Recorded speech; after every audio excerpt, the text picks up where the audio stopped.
बातम्यामध्ये सदैव अग्रस्थानी आणि महाराष्ट्रातही नंबर 1। आपण पाहत आहात महाराष्ट्र न्यूज 1। अवैध धंद्यांविरोधात शेगावात पोलिसांची धडक कारवाई। 5 ठिकाणी छापे, 9,020 रुपयांचा मुद्देमाल जप्त। शहरातील अवैध धंद्यांविरोधात कडक भूमिका। शेगाव पोलिसांनी दिनांक 2 फेब्रुवारी रोजी मोर्चे बांधणी करत एकाच दिवशी 5 ठिकाणी धाडसी कारवाई केली।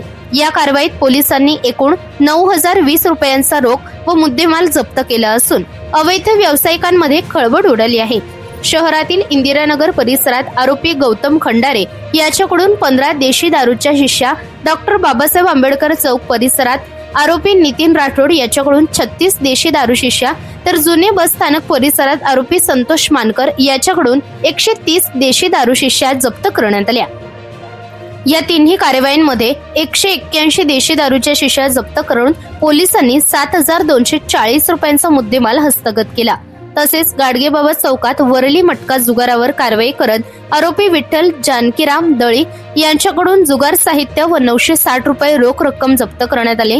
याचप्रमाणे दुसऱ्या जुगार कारवाईत आरोपी पूर्णाजी शालिग्राम खंडागळे याच्याकडून जुगार साहित्यासह 1,020 रुपये रोख जप्त करण्यात आले। या 5ही कारवाईंमध्ये एकूण 9,020 रुपयांचा रोख व मुद्देमाल जप्त करण्यात आला आहे।